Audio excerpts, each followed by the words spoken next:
Bismillahirrahmanirrahim. Assalamualaikum warahmatullahi wabarakatuh. Perkenalkan, nama saya Liana, prodi 19/4. Di sini saya akan merangkum judul materi yaitu pengertian akhlak, kedudukan akhlak dalam Islam, kemudian akhlak kepada Allah Subhanahu wa taala dan akhlak kepada sesama manusia. Yang pertama yaitu pengertian akhlak.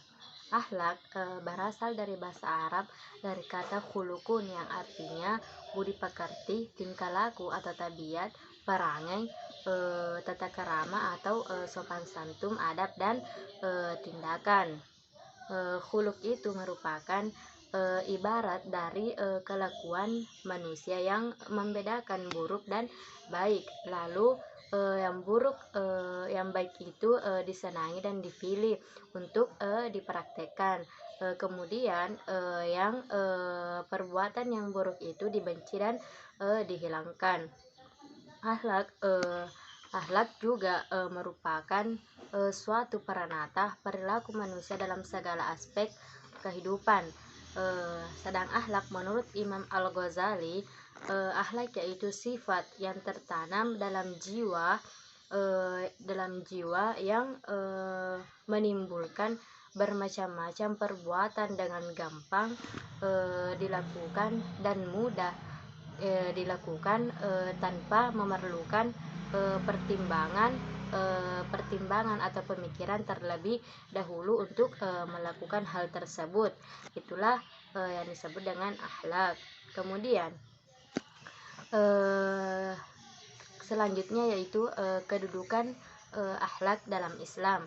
Kedudukan akhlak dalam Islam yaitu mempunyai kedudukan yang sangat tinggi dan sangat diperhatikan dalam ajaran Islam.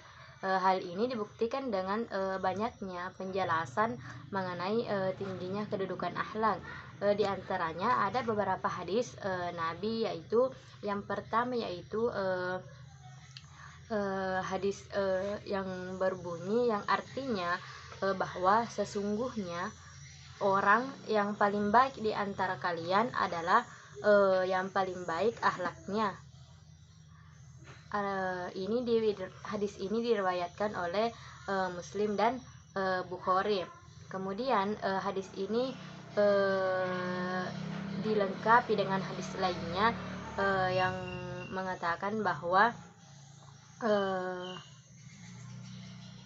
sesungguhnya orang yang mukmin akan bisa mencapai derajat yang puasa dan salat malam dengan akhlaknya yang mulia. Hadis riwayat Abu Daud. Begitu pula dengan diutusnya Nabi dengan salah satu misi utamanya yaitu untuk menyempurnakan akhlak. Ini menandakan bahwa betapa tingginya kedudukan akhlak tersebut dalam Islam. Dalam hadis Rasulullah Shallallahu Alaihi Wasallam bersabda yang artinya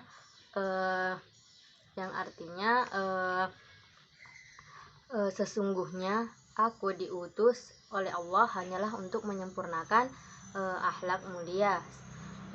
Hadis riwayat Imam Malik. Kemudian dan untuk mengetahui kedudukan akhlak sendiri dalam Islam dapat dilihat dari 3 macam sendi dalam Islam, yaitu dalam masalah akidah, dalam masalah syariah, dan dalam masalah ihsan. Yang pertama yaitu dalam masalah akidah meliputi rukun iman, yaitu iman kepada Allah, iman kepada malaikat, iman kepada kitab-kitab Allah, iman kepada Rasul, iman kepada qada dan qadar, iman kepada hari akhir, dengan beriman kepada Allah. Kemudian selanjutnya yaitu masalah syariah. Masalah syariah ini meliputi pengabdian hamba terhadap Tuhan yang dapat dilihat dari rukun Islam, yaitu mengucapkan 2 kalimat syahadat,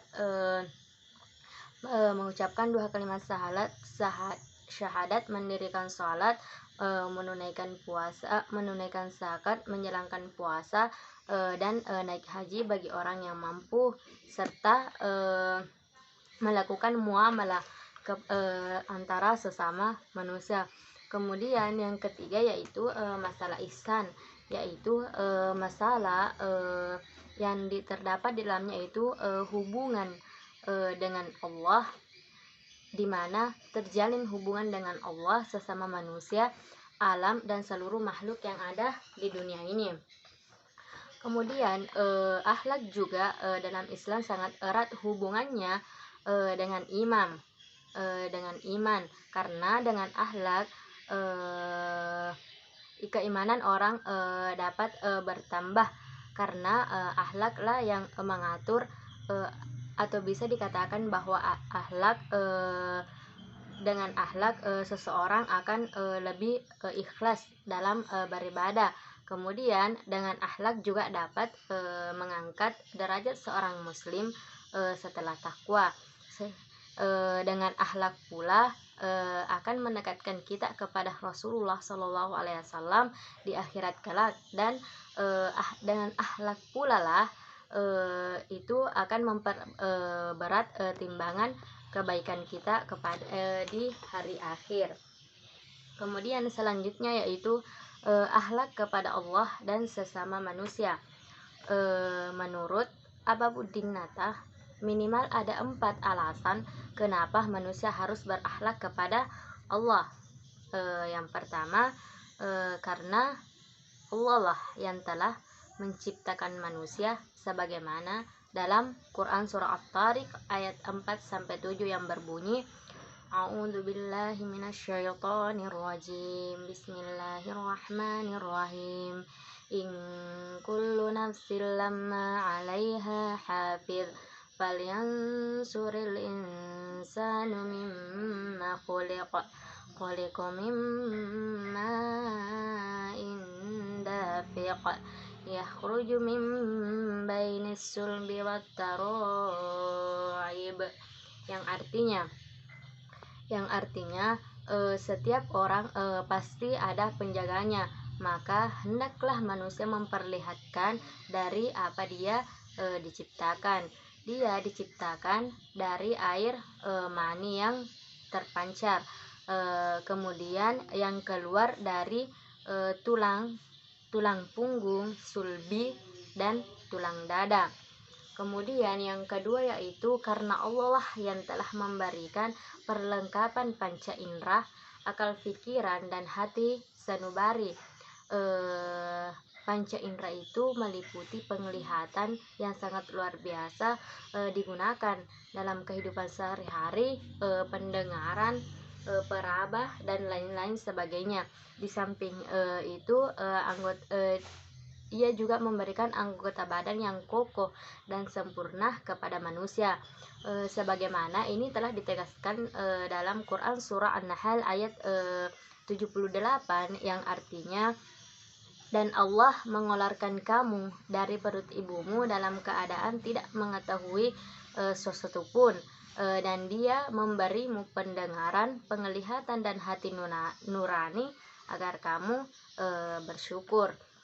Kemudian yang ketiga yaitu karena Allah lah yang telah menyediakan berbagai sarana dan bahan yang diperlukan untuk kelangsungan hidup manusia, di mana ini telah ditegaskan dalam Al-Quran, dalam Quran surah Al-Jasiyah ayat 12, yang artinya, Allah lah yang menundukkan laut untukmu agar kapal-kapal dapat berlayar di atasnya dengan perintahnya, dan agar kamu dapat mencari sebagian karunia-Nya agar kamu bersyukur. Kemudian yang keempat yaitu karena Allah lah yang telah memuliakan manusia dan dengan diberikannya akan kemampuan menguasai daratan dan lautan, di mana ini telah ditegaskan dalam Quran surah Al-Isra ayat 70. Akhlak kepada Allah dapat diartikan sebagai suatu sikap atau perbuatan yang seharusnya dilakukan oleh manusia sebagai makhluk kepada Tuhan sebagai Khalid.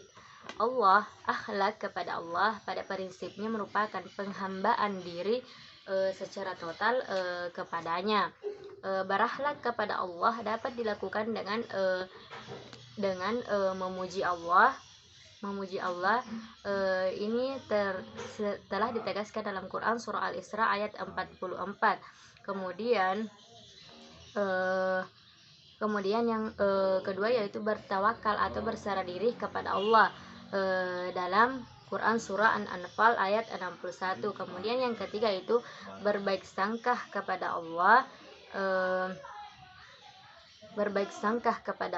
bahwa yang datang dari Allah kepada makhluknya adalah kebaikan dan semua itu pantas disyukuri.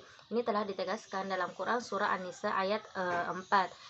Kemudian yang keempat yaitu beribadah hanya kepada Allah dalam Quran surah Al-An'am ayat 162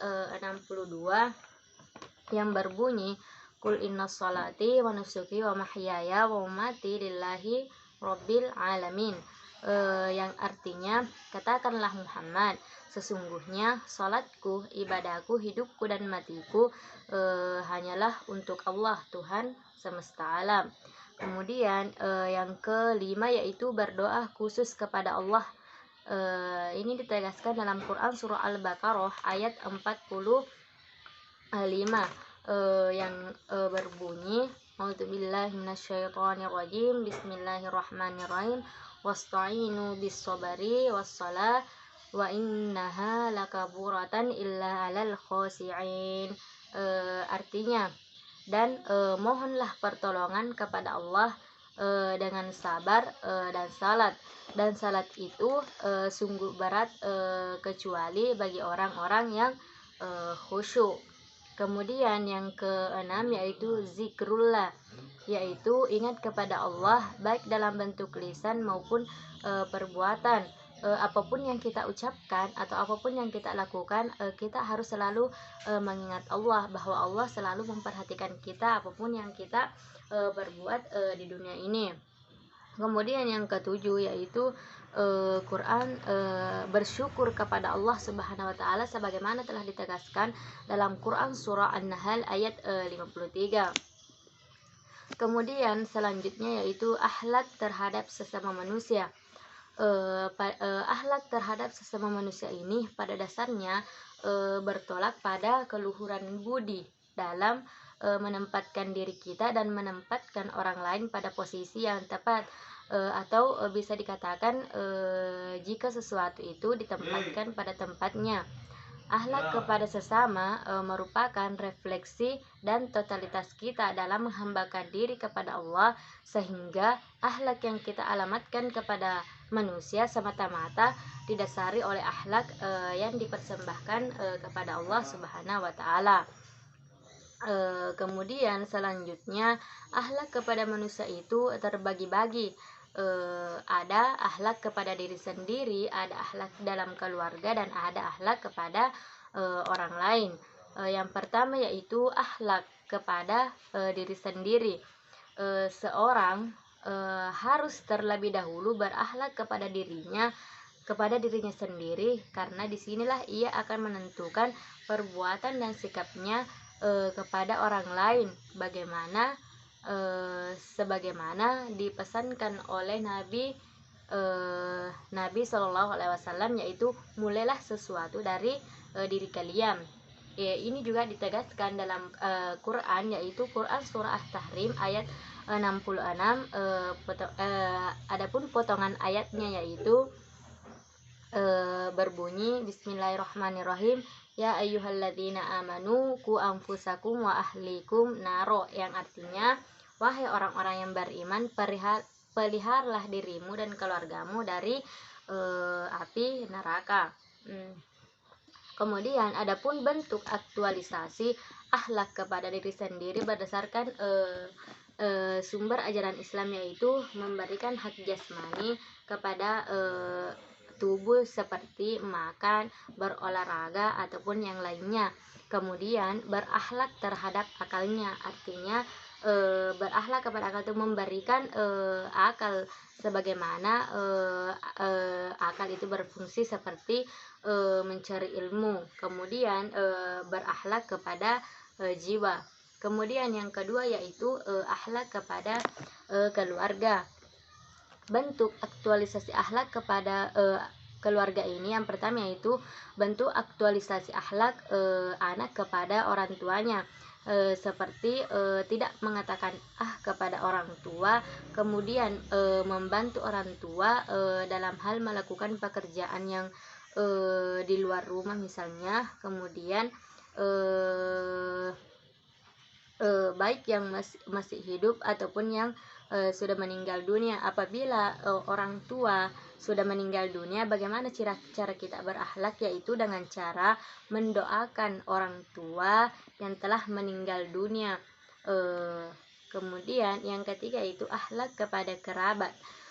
Aktualisasinya akhlak kepada kerabat yaitu mengadakan hubungan silaturahmi kepada kerabat dan berbuat ihsan kepada mereka, misalnya mencintai dan merasakan duka dari kerabat apabila ada yang sedang berduka. Kemudian yang keempat yaitu akhlak kepada orang lain, yaitu akhlak kepada tetangga. Akhlak kepada tetangga aktualisasinya yaitu tolong seperti halnya tolong menolong antar sesama tetangga, sebagaimana telah dijelaskan dalam Quran surah Al-Maidah ayat 2. Kemudian yang kedua yaitu meminjamkan sesuatu yang dibutuhkan oleh tetangga. Kemudian membantu tetangga yang fakir dan miskin dengan harta yang dimilikinya, serta menyeruk tetangga yang sakit. Kemudian ikut bahagia atas kesuksesan tetangga. Kemudian saling memberi nasihat terhadap sesama tetangga, dan yang paling penting yaitu mengurus jenazah tetangga yang telah wafat. Kemudian di sini akhlak terhadap manusia dengan akhlak terhadap Allah memiliki kesamaan atau dalam hal misalnya memaafkan, karena bisa dikatakan bahwa jika manusia kita ketahui terlebih dahulu bahwa Allah Maha Pengampun. Akan tetapi jika manusia berbuat salah kepada manusia lain atau kepada kerabatnya, maka manusia itu harus dimaafkan oleh manusia lain. Karena apa? Karena seseorang tidak akan diampuni oleh Allah Subhanahu wa taala jika seseorang tersebut belum dimaafkan oleh tetangganya, dimaafkan oleh kerabatnya yang telah disakiti. Karena akhlak kepada Allah Subhanahu wa taala dengan akhlak kepada manusia itu memiliki urgensi yang sama dalam segi memaafkan.